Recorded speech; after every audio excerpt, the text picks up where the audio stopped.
out at 484 Lick Run Road. And I'd made, about $230,000 on the deal. And Katie asked if she could go to the bank that day when we did the closing. My attorney was there. Karen Nabenshoe at the bank was there. Katie was there. The man that I was buying the property off of, because I had a balance to pay off, was there. And myself. And when the checks were cut, because Senator Mike Ross bought the property, I made sure that the man that I owed the money to was paid. And then I got a check for about $230,000. Well, my lawyer had left.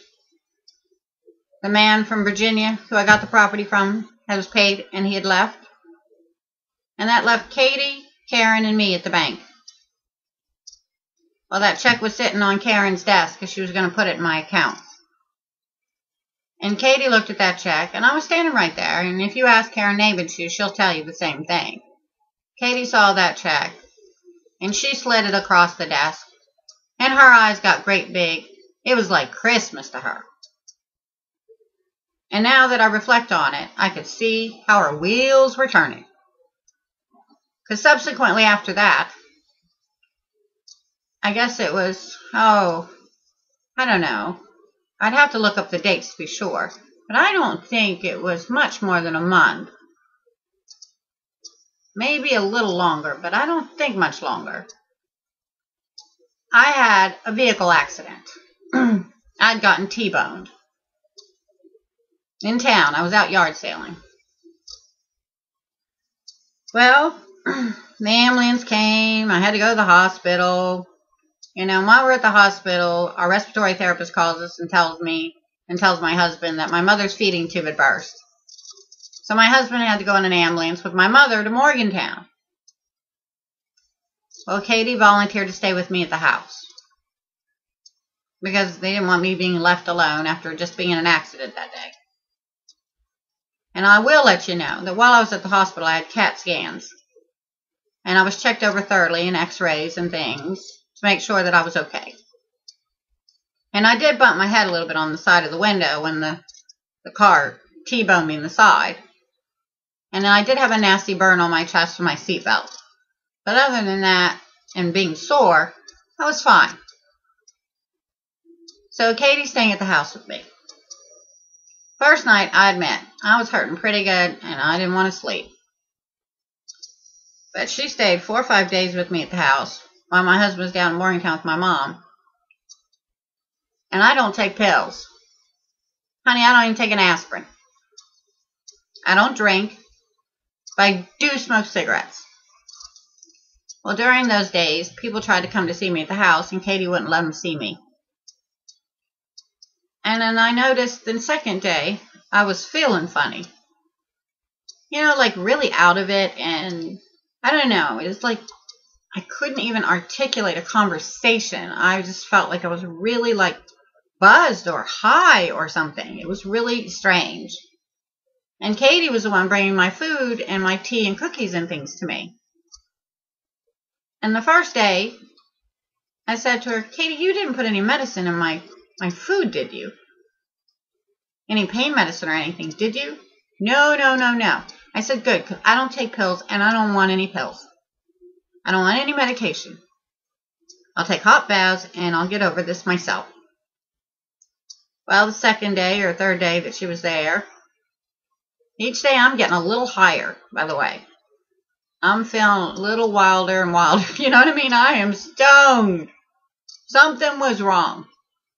And I noticed when I'd get up in the middle of the night to go to the bathroom, Katie would jump up and watch me. So I don't know if she was afraid because she was drugging me that I would fall or what. Well, about the third day, she drags me to Clarksburg, West Virginia, to the mall. And I'm not feeling like going to the mall, people. I'm so stoned, I can't even see straight. But I didn't realize I was stoned. I'm sure of it now. I just kept feeling really funny.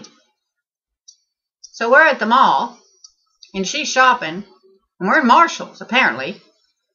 And I'm walking around in circles, and I'm staring at the ceiling. I'm so out of it. Needless to say, I didn't do any shopping. Well, just so happens that the secretary of a certain man in Buckhannon, who I know, was in Marshall's. And she comes right up and tries to talk to me. And I don't even recognize her.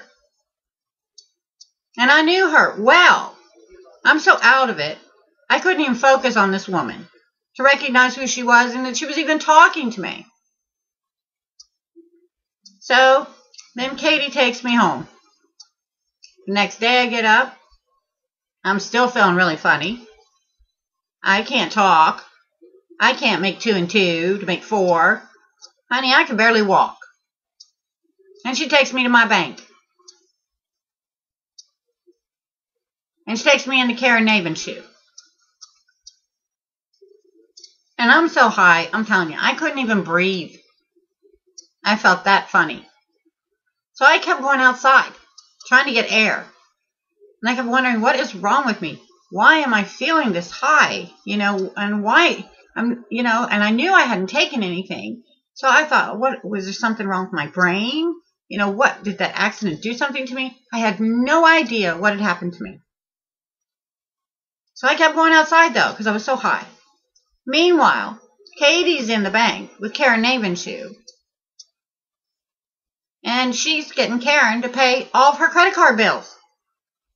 $20-some worth of credit card bills, apparently. Now, I can tell you that now because I couldn't have told you that day. I was too out of it. And I remember sitting down next to her and saying, Katie, where's your bills? She had some piece of paper she'd written numbers down on.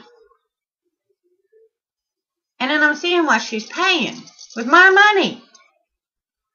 But I couldn't focus enough to even say, hey, something's wrong here. And I remember looking at Katie and her giving me a really mean look. So, anyway, then I go back home.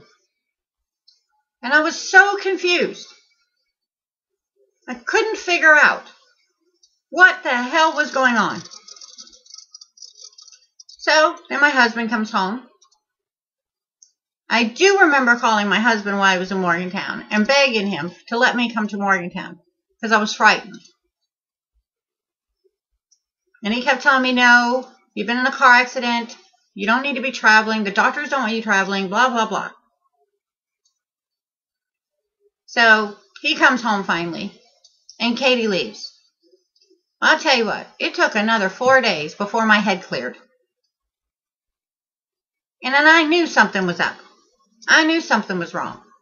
And I definitely knew something was wrong that day she took me to Clarksburg because she had those pills in her purse. When I told her to flush them down the toilet, I wasn't taking them. I remember telling her that first day. But I remember, even though I was stoned, and she had me in Clarksburg, I remember seeing that bottle of pills in her purse. So anyway, subsequently, after my husband came home, I knew something horrible had happened to me. And I tried to tell the lady at the bank. And I went and started getting frightened, even more so. Because they were quite pushy with me, Katie and Jerry, and their friends, Matt and Terry. So I was a bit frightened. So I went out of town to White Sulphur Springs to look for a place. Because I don't know, I just felt really frightened. Well, while I'm out of town, Katie had borrowed my Mercedes, and she wanted to buy it from me.